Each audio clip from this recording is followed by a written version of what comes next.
तो आदाब, नमस्कार, गुड इवनिंग, सत श्री अकाल। एक बार फिर आप तमाम लोगों का स्वागत है क्राइम तक की कहानी के इस एपिसोड में। उम्मीद है पूरी फैमिली अच्छी होगी। आज की कहानी सुनाऊं उससे पहले एक क्राइम तक फैमिली मेंबर है शशांक शर्मा।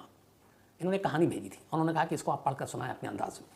हालांकि जो उन्होंने कहानी भेजी है बहुत बार इसको मैंने सुना है, पढ़ा है, लेकिन फिर भी मैं आप लोगों को इसलिए सुनाना चाहता हूँ कि जब जब इस कहानी को मैं पढ़ता हूँ या सुनता हूँ या सुनाता हूँ तो ये क्राइम की वो स्टोरी है जिसको सुनाने में चेहरे पर एक मुस्कुराहट आती है। और मेरा दावा है कि जब आप में से बहुत सारे लोगों ने अगर नहीं सुनी होगी तो आप भी मुस्कुराएंगे। कहानी क्राइम की दुनिया से ही है। एक पुलिस वाला एक नाई के पास अक्सर जाया करता था, बार बार। अब आपको पता है जब बार बार के पास जाते हैं आप शॉप पे, नाई तो बाल कटे या शेव बनाए तो बातें चलती रहती हैं। तो वो नाई भी इसी तरीके से जब भी पुलिस वाला आता तो उससे इधर उधर की बातें करता। आखिर में एक सवाल ज़रूर पूछता। वो पूछता कि बताओ साहब कि ये पुलिस वाले रस्सी को सांप कैसे बना देते हैं। एक मुहावरा है, तो कोई भी चीज़ नहीं हो उसको बहुत बड़ा कर दो।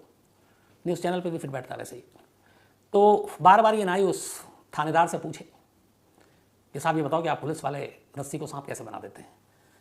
थानेदार टालता रहा, कई बार बोर भी हुआ एक ही सवाल पर। फिर एक दिन उसे गुस्सा आ गया तो उसने कहा अच्छा तुझे अगली बार जब आऊँगा तब बताऊँगा कि पुलिस वाले रस्सी का सांप कैसे बनाते हैं। ये कहकर थानेदार चला गया। कुछ घंटे के बाद उस नाई की दुकान पर 2-4 पुलिस वाले आके धमक पड़ते हैं। अब इतने सारे पुलिस वाले को देख के नाई परेशान। तो उनमें से एक पुलिस वाला कहता है कि हमें खबर मिली है कि तुम गैर कानूनी तरीके से हथियार बेचते हो। नाई पहले हंसता है, फिर कहता है क्या मजाक कर रहे हो साहब, मैं तो सीधा साधा एक दुकानदार हूँ, बार्बर हूँ, लोगों के बाल काटता हूँ, शेव बनाता हूँ, और आपके थानेदार साहब भी मेरे जानने वाले हैं, मेरे ही दुकान पे मुझसे बनवाते हैं। तो सिपाही फिर कड़क अंदाज में गुस्से में बोला हमारी खबर गलत नहीं है, मुखबिर ने खबर दी है। और इसके बाद वो कहते हैं कि हमें तलाशी लेनी है। अब वो नाई की दुकान की तलाशी लेने लगे। इन्हीं में से एक पुलिस वाला चुपचाप से नाई की नज़र बचाकर एक पुराना जंग लगा हुआ कोई कट्टा लेकर आया था, उसने नाई की दुकान में वो रख दिया। थोड़ी देर के तलाशी का ड्रामा दिखाते दिखाते अचानक वो पुलिस वाला कहता है अरे मिल गया, ये देखो हथियार। अब नाई की हालत ख़राब, उसके दुकान में वो तमंचा। अब पुलिस वाला उससे कहता है कि बता तू ये कब से धंधा कर रहा है, किस किस को तूने हथियार भेजे, कौन कौन से गैंग से तेरा संबंध है, किस गैंग के लिए तू काम करता है। अब उसको काटो तो खून नहीं। परेशान बोला साहब मैं शरीफ आदमी हूँ, मेरा कुछ नहीं मालूम, और ये कहाँ से आया इस दुकान में ये भी नहीं जानता हूँ, और आपके थानेदार साहब मेरे जानने वाले हैं। तो बोला कि तू हमें धौंस दे रहा हमारे सीनियर की, अब तो थाने चलेगा। अब नाई गिड़गड़ा रहा था कि इतने में थानेदार पहुँच गए वहाँ पर शॉप पर। अब नाई उनको देख के फ़ौरन उसके जान में जाना ही बोला साहब देखिए आप तो मुझे जानते हैं, मैं तो सीधा साधा आदमी हूँ, इन्होंने मेरी दुकान से ये हथियार उठा लिया और कहने मैं इसका धंधा करता हूँ, मैं गैंग के लिए काम करता हूँ, आप तो जानते हैं मैं कितना सीधा साधा हूँ। थानेदार सारी बात सुनता, पूछता क्या हुआ। पुलिस वाले कहते हैं साहब इसके पास से कट्टा मिला है। थानेदार नाई को कोने में ले जाता है, उसका बोलता है कि देख मैं अगर जानता हूँ कि तू मुझे जानता है, मैं तुझे जानता हूँ, लेकिन अभी छोड़ दूंगा तो ये पुलिस वाले बड़े बदमाश हैं, जो सिपाही हैं, ये ऊपर साहब से मेरी कंप्लेंट कर देंगे और फिर मैं फंस जाऊँगा। तो अब कट्टा मिला है तो इसका मतलब केस तो बनेगा, लेकिन तू मेरा जानकार है तो एक काम करता हूँ, अभी एफ बनी नहीं है तो 20,000 रुपये दे दे इन पुलिस वालों को, मुँह बंद हो जाएगा, केस भी खत्म हो जाएगा, जेल भी नहीं जाना पड़ेगा, और ये सिर्फ इसलिए कर रहा हूँ कि मैं तुझे जानता हूँ। नाई रोने लगा कि साहब आप तो जानते हो गरीब आदमी, 20,000 कहाँ से लाऊंगा। उसने कहा मुझे नहीं मालूम, वरना फिर तुझे जेल जाना पड़ेगा, तू कुछ भी कर। आखिर में नाई को लगा जान छुड़ानी है तो पैसे तो देने पड़ेंगे। वो बोलता अच्छा भी मैं भी आता हूँ। भाग के घर जाता है, अपनी माँ के गहने निकालता है और गहने ले जाकर बेच देता है 20,000 रुपये एक जौहरी को। बेचने के बाद पैसे लेकर आता है, पुलिस वाले दुकान में ही थे। थानेदार को पैसे देता, कहता ये लो साहब। थानेदार कहता चल ठीक है अब तेरे खिलाफ कोई केस नहीं होगा, मैं इनको संभाल लूँगा। उसके बाद फिर पूछता है अच्छा ये बता तो ये पैसे लाया कहाँ से। तो उसने कहा माँ के गहने बेच दिए। तो बोला था तूने कहाँ बेचे। तो उसने बताया कि वो चौक पे जो एक जौहरी की दुकान है वहाँ। थानेदार ने सुना, सिपाही की तरफ देखा, बोला सुनो इसको हथकड़ी लगाओ और जीप में बैठाओ। अब नाई की हालत ख़राब, फिर कह रहा साहब आपको तो पैसे भी दे दिया, अब आप क्यों हथकड़ी लगा के। बोला तू चुपचाप चल। अब उसको जीप में बैठाया, हथकड़ी लगा दी। अब उस दुकान में पहुँचे जिस दुकान में उसने कुछ देर पहले ही अपनी माँ के जेवर बेचे थे। जीप में बैठा हुआ है नाई, हथकड़ी लगी हुई है। थानेदार अंदर जाता है सिपाही को लेकर और बोलता है कि तुम चोरी के जेवर खरीदते हो और ये क्राइम है। जौहरी की हालत ख़राब, बोला नहीं साहब हम तो ऐसा कुछ नहीं है। तो बोला अभी थोड़ी देर पहले तुमने खरीदा और वो देखो बाहर। बोला वो जीप में जो शख्स बैठा हुआ जिसके हाथ में हथकड़ी है वो एक चोर है और चोरी के माल हर जगह भेजता, और उसने अभी कबूल किया कि तुम्हारी दुकान पर उसने 20,000 रुपये का चोरी का माल बेचा। अब दुकानदार ने जब देखा कि ये जो हथकड़ी लगा हुआ बैठा हुआ शख्स है तो वाकई वही है जिससे अभी कुछ देर पहले मैंने जेवर खरीदे, अब ये चोर है। अब पुलिस ने कहा कि चोरी का माल खरीदने के इल्ज़ाम में तुम्हें गिरफ्तार करते हैं, तुम्हारे सारे माल जब्त करते हैं, अब कोर्ट चलो और थाने चलो। जौहरी गिड़गिड़ाने लगता है, बोलता साहब माफ़ कर दो मुझे नहीं मालूम था। थानेदार उसे भी कोने में ले जाता है, कहता ठीक है सेटल करते हैं, 1 लाख रुपये दे दो। जौहरी को जान बचानी थी, 1 लाख रुपये उसने दे दिए। उसने बोला कि चलो उस चोरी का जो माल है उसने जो बेचे हैं, जो बाहर बैठा हुआ है वो भी दे। तो 1 लाख रुपये थानेदार ने जेब में रखे और जो नाई ने अपनी माँ के जेवर बेचे थे वो भी ले लिए। थानेदार वापस आया, जीप में बैठा, फिर नाई की दुकान में गया।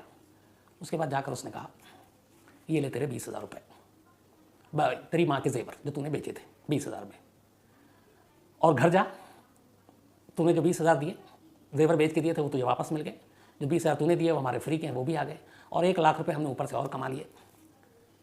बोला हम इसी तरह से रस्सी का सांप बनाते हैं, सामने वाले को देखकर आसामी कितना बड़ा है, कितना तगड़ा है, कितना अमीर है, उसी हिसाब से लूटते हैं। बोला ये सिर्फ तुझे इसलिए किया कि तूने मुझे पका दिया था बार बार पूछ के। आज के बाद ये सवाल मुझसे मत पूछना कि पुलिस वाले रस्सी का सांप कैसे बनाते हैं, हम सांप क्या अजगर मगरमच्छ सब बना दें, तो इसलिए हम लोगों से ये सवाल मत पूछना। ना इन्हें हाथ जोड़े, पैर पड़े, बोला आज के बाद मेरा बाप भी ये सवाल नहीं करेगा। तो ये कहानी थी, लेकिन बड़ी फिट बैठती है कई जगहों के कई पुलिस वालों के ऊपर, तो मुझे लगा आपसे शेयर करना चाहिए। शशांक शर्मा ने कहा था तो उनकी भी ख्वाहिश पूरी हो गई। अब आते हैं आज की कहानी के ऊपर। Valentine day, Valentine's day. मैं उस दिन कई बार बोल रहा था तो मेरी बेटी ने मुझे कहा पापा आप गलत बोलते हैं, वैलेंटाइंस होता है। मैंने कहा अच्छा। तो खैर वैलेंटाइंस डे की बात है, 14 फेब। आजमगढ़ में एक पुलिस स्टेशन है जिसका नाम है सिधारी थाना। रात का वक्त था, पुलिस वाले थाने में बैठे हुए थे, अचानक फ़ोन की घंटी बजी। वहाँ के सरकारी सिविल हॉस्पिटल से एक फ़ोन आया। उन्हें बताया गया कि यहाँ पे एक आदमी की बॉडी लाई गई है जिसके सीने पे गोली लगी हुई है, मर्डर का मामला है। खबर सुनते ही पुलिस अस्पताल की तरफ भागती है। थानेदार और बाकी लोग वहाँ जाते हैं तो देखते हैं कि एक शख्स की लाश पड़ी है, गोली सीने में लगी है, देख कर लग रहा था बेहद करीब से मारी गई है। उस लाश के साथ 2 लोग और खड़े हुए थे। उनमें से एक ने बताया मेरा नाम राजीव है, दूसरे ने कहा मेरा नाम प्रभाकर है, और दोनों ने कहा कि जो शख्स मरा है मैं उनका भाई हूँ। फिर उसने मरने वाले का नाम बताया। मरने वाले का नाम था राघवेश सिंह उर्फ टुनटुन सिंह। टुनटुन सिंह आजमगढ़ का एक प्रॉपर्टी डीलर, अपना धंधा ठीक ठाक चल रहा था, छोटी मोटी रंगबाजी भी कर लेते थे। अब पुलिस ने दोनों भाई से पूछा कि हुआ क्या, तो उसने बताया कि शाम का वक्त था, वो गाड़ी लेकर निकले थे अपनी, और उसके बाद अचानक हमें किसी ने फ़ोन किया। हम मौके पे पहुंचे, गाड़ी में इनकी लाश पड़ी थी। हम फ़ौरन लेकर, मतलब जिंदा थे तब, हॉस्पिटल की तरफ भागे, लेकिन डॉक्टरों ने कहा ये मर चुके हैं। अब पुलिस ने कहा कि आपको किसी पे शक है? दोनों भाइयों ने कहा हाँ, चूँकि प्रॉपर्टी डीलर का धंधा है, इसमें बहुत सारे दुश्मन होते हैं, ज़मीन जायदाद का झगड़ा था, कई बार पुराने भी कुछ मामले केस थे। तो उन्होंने कुछ नाम बताए कि हमारे भैया की दुश्मनी इन लोगों से थी और इन लोगों ने ही मारा है। अब पुलिस पहले मौका वारदात की इंक्वायरी करती है जाकर, जहाँ पे गाड़ी थी, जो बताया दोनों भाइयों ने। पता चला हाँ सही बता रहे हैं सब कुछ। पड़ोसियों से पूछताछ की, बट किसी ने गोली मारते हुए या गोली की आवाज़ नहीं सुनी। थोड़ी थोड़ी दूरी पे घर था वहाँ। अब पुलिस ने 302 के तहत मामला दर्ज किया और छानबीन शुरू की। चूँकि जो वादी थे, जो गवाह थे, दोनों भाई थे, तो उनके बयान के आधार पर पुलिस ने एक एक सस्पेक्ट से पूछताछ करना शुरू किया। हर एक सस्पेक्ट से पूछताछ किया, लेकिन कहीं से कोई क्लू नहीं मिल रहा था। जितने से भी बात की, पता चला कि उनका मोबाइल का लोकेशन, बाकी चीज़ें सब अलग अलग थी। तो अब इन दोनों भाइयों का भी, क्योंकि हर एक पे शक करना है, उनका भी देखा, तो पता चला जो मौत में टाइमिंग थी उस वक्त ये कहीं और थे दोनों भाई, उनका भी लोकेशन अलग था, तो वहाँ से भी कोई क्लू नहीं मिला। अब पुलिस परेशान अंधेरे में हाथ पैर मार रही है, तब कोई सुराग नहीं मिल रहा है, कातिल को ढूंढा जा रहा है। कई दिन बीत गए, हाथ खाली थे। अब पुलिस को कई जगह पे सीसीटीवी आजकल बड़ा इजी लगता है, तो वो भी ढूंढ रहे थे, कहीं मिल नहीं रहा। इत्तेफाक से 1 बार 2 बार 3 बार एक ही जगह को उन्होंने कई राउंड मारे, उन्हें कहीं सीसीटीवी नहीं मिला। एक उसी जगह पे उन्हें बाद में अचानक पता चला कि एक सीसीटीवी कैमरा लगा हुआ है। अब उन्होंने कहा सीसीटीवी कैमरे को ढूंढो और उसको लेकर आओ। सीसीटीवी कैमरा गया, लेकर आए। सीसीटीवी कैमरा को देखा गया। पुलिस कैमरा को जो फुटेज थे वो देखती रही। फुटेज खत्म हुआ। पुलिस ने कहा दोनों भाई को लेकर आओ। अब राजीव और प्रभाकर, टुनटुन सिंह जिनकी मौत हुई, उनके दोनों भाई, इन दोनों को पुलिस पकड़ कर लाई। बोले बेटा तुमने झूठ बोला, गुमराह किया पुलिस को, चलो अंदर, जेल जाने की तैयारी करो। अब दोनों घबरा गए। इधर बात फैल गई कि टुनटुन सिंह की कत्ल के इल्ज़ाम में उसी के 2 सगे भाइयों को पकड़ा गया है, तो अब दोनों भाई ने कत्ल क्यों किया? अब ये सवाल, अभी सस्पेंस बना हुआ था, लेकिन असली कहानी अभी खुलनी बाकी थी। एक ऐसी कहानी जिसको बाद में जिसने भी सुना वही चौंका। एक ऐसी कहानी जिसमें पुलिस ने जिन 2 लोगों को उठाया, जिन्हें लगा कि ये दोनों कातिल हैं, वो कुछ और निकले। एक ऐसी कहानी जो मकतूल है, जो मरा है, उसके बारे में जो पुलिस की थ्योरी और इन्वेस्टिगेशन थी, वो भी कुछ और निकल गई। तो कुल मिला के हर किरदार, हर कैरेक्टर एक रहस्यमयी और एक नया जवाब सामने दे रहा था, और पुलिस खुद परेशान हो रही थी कि हो क्या रहा है। दरअसल हुआ यह कि जब पुलिस ने सीसीटीवी कैमरे को खंगाला तो उसमें तस्वीरें दिखाई दी, और इत्तेफाक से उस कैमरे का एंगल बहुत सही जगह पर था। उस कैमरे ने यह दिखाया कि 14 फरवरी की रात एक गाड़ी उसी जगह पर जहाँ पर यह कत्ल हुआ आकर रुकी। इसके बाद वो गाड़ी सड़क किनारे वहीं खड़ी रह गई। कैमरा चालू है। काफ़ी देर के बाद अचानक दिखता है वो गाड़ी दूरी पर है, कैमरा भी दूर पे है। ड्राइविंग सीट पे एक शख्स बैठा हुआ है, क्योंकि उसका कोहनी कभी हाथ बाहर आता, शीशा विंडो स्क्रीन गिरा हुआ था शीशा, और लंबा ये रिकॉर्डिंग चल रहा है, लेकिन कार में बैठा हुआ शख्स कोई हरकत नहीं कर रहा है। बहुत देर के बाद, काफ़ी मिनटों के बाद अचानक ये होता है कि उस कार की ड्राइविंग सीट से एक हाथ बाहर निकलता है। जब वह हाथ बाहर निकलता है जूम करके देखा गया तो उस हाथ में एक पिस्टल था। उसके बाद उस पिस्टल का मुंह आसमान की तरफ था। थोड़ी देर के बाद कैमरा कैप्चर करता है कि उस पिस्टल से एक चिंगारी से निकली। अमूमन जब फायर करते हैं या गोली चलती है तो मुंह से पिस्टल के, रिवॉल्वर के, एक हल्की सी आग की चिंगारी जैसी निकलती है। जूम करके रिवाइंड कर करके देखा गया तो पता चला कि वो हाथ बाहर निकला, आसमान की तरफ मुंह था, ट्रिगर दबा और वो चिंगारी फायरिंग की थी, पहली गोली चली थी। लेकिन अब ये समझ में नहीं आ रहा था कि आसमान की तरफ गोली चला के क्या करना है। आसपास में कोई ऐसी बिल्डिंग भी नहीं थी कि ऊपर को निशाना है, खुला था, कोई ऐसा ऊंची इमारत नहीं थी। इसके बाद फिर कैमरा कंटिन्यू रोल है सीसीटीवी का, लेकिन कार में कोई हरकत नहीं हो रही है। उसके कुछ मिनट के बाद फिर दिखता है कि गाड़ी के ड्राइविंग सीट पे तो कोई है और उस गाड़ी से अभी तक कोई बाहर नहीं निकला है। लेकिन इस बार हाथ भी बाहर नहीं आता, पिस्टल भी बाहर नहीं आता। गाड़ी के अंदर से इस बार वैसे ही एक चिंगारी अचानक कुछ सेकंड के लिए दिखाई देती है, जैसी पहली बार आसमान की तरफ दिखाई दी थी तब फायरिंग हुई थी। अब गाड़ी के अंदर ड्राइविंग सीट के पास एक दूसरी बार चिंगारी दिखाई दी और इसके बाद शांत, इसके बाद कुछ नहीं होता है। इसके बाद कई मिनट बीत जाते हैं। फिर कैमरा दिखाता है कि उस कार के पास सामने से एक मोटरसाइकिल चली आ रही है। उस मोटरसाइकिल पर 2 लोग सवार हैं। मोटरसाइकिल कार के पास आकर रुकती है, कार का दरवाज़ा खोलती है। इसके बाद कार की सीट पर बाहर से दिख रहा है वो कोई हाथ और पैर पकड़ते हैं, फिर उसे बराबर की सीट पर रखते हैं दोनों मिलकर, और फिर उनमें से एक शख्स बाइक पे वापस बैठता है, दूसरा शख्स कार की ड्राइविंग सीट पर बैठता है और कार वहाँ से निकल जाती है। ये पूरा सीसीटीवी कैमरे में कैप्चर हो गया। अब जब क्लोज और जूम करके देखा गया तो पता चला कि वो जो दोनों बाइक पर आए थे लोग वो कोई और नहीं थे, राजीव और प्रभाकर थे। और वो जो गाड़ी थी वो टुनटुन सिंह की थी, यानी कि राघवेश सिंह की, जिसकी मौत हुई थी। अब सवाल ये था कि बाइक से 2 लोग आए, कैमरे पे दोनों में से किसी ने गोली नहीं चलाई। टुनटुन सिंह वहाँ काफ़ी देर तक बैठा हुआ है, 2 बार चिंगारी की झलक दिखाई दी और तीसरा कोई कैरेक्टर आया नहीं। तो फिर टुनटुन सिंह को गोली किसने मारी? अब ये सारी चीज़ें, और दूसरा जब गोली मारी जिसने भी मारी, ये 2 भाई जो गोली मारने में कहीं से शरीक नहीं है, शामिल नहीं है, वो आकर पुलिस को यूँ क्यों बयान दे रहे हैं कि मेरे भाई का कत्ल हुआ उस बिजनेस राइवलरी, और उन्होंने कुछ नाम दिए जिनके साथ पहले ही से इनका ज़मीन जायदाद का झगड़ा चल रहा था। तो उन लोगों का नाम क्यों बता रहा है, जबकि उस कैमरे में, उस सीसीटीवी में कहीं कोई तीसरा कैरेक्टर है नहीं। सिर्फ पूरी गाड़ी, एक गाड़ी के अंदर बैठा हुआ शख्स एक, और उसके 2 भाई बाद में जो बाइक पर आते हैं, 3 लोग, चौथा पांचवा कोई है नहीं। तो सवाल ये था कि ये सब है क्या, गोली मारी किसने, चलाई किसने? अब जब ये सारी चीज़ हुई तो पुलिस ने फिर राजीव और प्रभाकर से पूछा कि मामला क्या है, और एक तो तुम लोग वहाँ गए क्यों? तब राजीव और प्रभाकर ने फिर कहानी सुनाई। अब पूरी कहानी ये है कि राघवेश सिंह और टुनटुन सिंह 2015 से उसी इलाके की एक लड़की से प्यार करता था।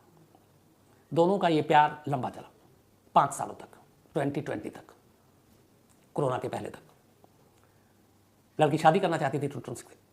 टुनटुन सिंह शादी कर नहीं पाए किसी वजह से, दोनों बिछड़ गए, 5 साल का रिश्ता खत्म हो गया। लड़की ने कहीं और शादी कर ली, उसके घर वालों ने कहीं और शादी करा दी। बात आई गई हो गई, लेकिन कुछ वक्त बीता, टुनटुन सिंह का प्यार फिर से जागा। अब वो फिर से लड़की को फ़ोन करने लगा और लड़की ने उससे कह दिया था साफ साफ कि जिस दिन मेरी शादी हो जाएगी उसके बाद से ना मेरा तुम्हारा कोई रिश्ता होगा, ना कोई संपर्क होगा, ना तुम मेरे को कांटेक्ट करोगे, ना मैं कभी तुमसे मिलूंगी, ना फ़ोन पे बात करूंगी। लेकिन शादी के कुछ ही वक्त के बाद टुनटुन सिंह ने दोबारा उस लड़की का से बात करना, मिलना, उसका पीछा करना शुरू कर दिया। लड़की ने बात नहीं की, उसके फ़ोन को काट देती, उसके फ़ोन को ब्लॉक कर देती, नंबर चेंज होता, फिर वो ब्लॉक कर देती, और ये सिलसिला चलता रहा। तमाम कोशिश कर ली टुनटुन सिंह ने, लेकिन लड़की नहीं मानी, बात करने को तैयार नहीं। वो शादी के बाद बिल्कुल बदल चुकी थी और टुनटुन सिंह किसी भी तौर पर उससे मिलना चाहता था। दोबारा वो अपने वही इश्क का सिलसिला शुरू करना चाहता था। लड़की राज़ी नहीं थी। इसी बीच में वैलेंटाइंस डे आ गया, 14 फ़रवरी। टुनटुन सिंह का प्यार इस खास दिन में और जाग गया। उसने कहा कि आज तो मिलेंगे ही मिलेंगे। उसने दोपहर से फ़ोन करना शुरू किया। लड़की ने फ़ोन नहीं उठाया, नंबर बहुत सारे ब्लॉक कर दिए थे पहले ही। उसने एक दूसरा नंबर लिया, अब उससे फिर लड़की को फ़ोन किया। लड़की ने फिर बात करने से मना कर दिया। गाड़ी लेकर अब ये सीधे लड़की के घर के बाहर थोड़ी दूर पर खड़ा हो गया, जिस जगह पे ये गाड़ी खड़ी थी सीसीटीवी कैमरे में। वहाँ जाने के बाद उसने फिर लड़की को धमकी दी कि मैं सबको बता दूंगा कि हमारा तुम्हारा कभी क्या रिश्ता रहा है। लड़की फिर भी नहीं मानी। इसने गिड़गिड़ाया, मनाया, लड़की फिर भी नहीं मानी। आखिर में इसने फिर वीडियो कॉल मिलाया, और वीडियो कॉल मिलाने के बाद उसने कहा कि देखो, मुझे तुमसे मिलना ही मिलना है, अगर तुम मुझसे नहीं मिली तो मैं अपनी जान दे दूंगा। लड़की ने कहा कि क्या जान देगा, या ये यूं ही धमकी दे रहा है, क्योंकि वैसे ही परेशान कर रहा था। उसने कहा मैं सीरियस हूँ। इसके बाद उसी वीडियो कॉल पे वो लड़की के साथ वीडियो कॉल पे है, और उसने एक हाथ बाहर निकाली, उस हाथ में पिस्टल था, और उस पिस्टल को आसमान की तरफ मुंह किया और उसने गोली चला दी। जो कैमरे में कैद हुआ और जो चिंगारी निकली थी वो पहली गोली उसने चलाई थी। उसने कहा देखो इसमें बुलेट है, मैं हवा में बात नहीं कर रहा हूँ, ये पहली गोली तुमको दिखा रहा हूँ कि ये असली रिवॉल्वर है, दूसरी गोली मैं अपने आप को मारूंगा। लड़की अब भी मानने को तैयार नहीं थी।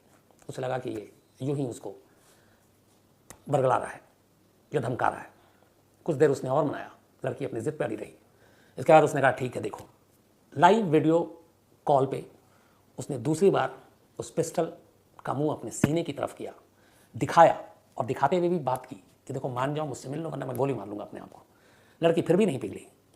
काफ़ी देर जब हो गया उसे लगा कि ये नहीं मानेगी, ट्रिगर दब गया और उसने खुद को गोली मार ली। जब गोली लगी और गोली चली, लड़की ने वीडियो कॉल पे देखा, उसके बाद फ़ोन छटक कर गिर गया नीचे। लड़की बदहवास हो गई, उसे लगा ये क्या है। दोनों भाइयों को जानती थी। उसने इनमें से एक राजीव को फ़ोन किया फ़ौरन उसी वक्त, वीडियो कॉल जब नीचे कट गया। उसने कहा तुम्हारे भाई ने ऐसे से खुद को गोली मार ली है, फ़ौरन जाओ वहाँ पर। ये सुनते ही दोनों भाई बदहवास बाइक पर उस जगह पहुँचते हैं। कार खड़ी भी थी, दोनों कैप्चर भी हो जाते हैं। भाई को ड्राइविंग सीट से उधर रखते हैं, लेकर हॉस्पिटल भागते हैं। अब यहाँ तक कहानी ठीक थी, इन्होंने कत्ल भी नहीं किया, बेकसूर थे। लड़की ने भी ये बताया कि वीडियो कॉल पे खुद उसने गोली मारते हुए देखा है। लड़की भी एक गवाह हो सकती थी और अब बनी। लेकिन इन दोनों भाइयों को अचानक दिमाग में कुछ और ही आ गया।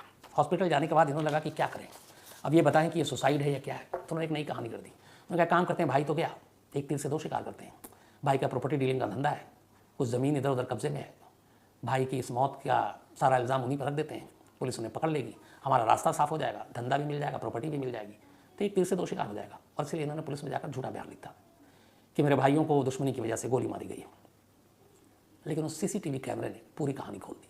अब कहानी इस मोड़ पे आके खड़ी हो गई कि एक शख्स को गोली मारी गई, लेकिन वो खुदकुशी निकला। दो लोगों को पुलिस ने पकड़ा, लेकिन वो कातिल नहीं थे।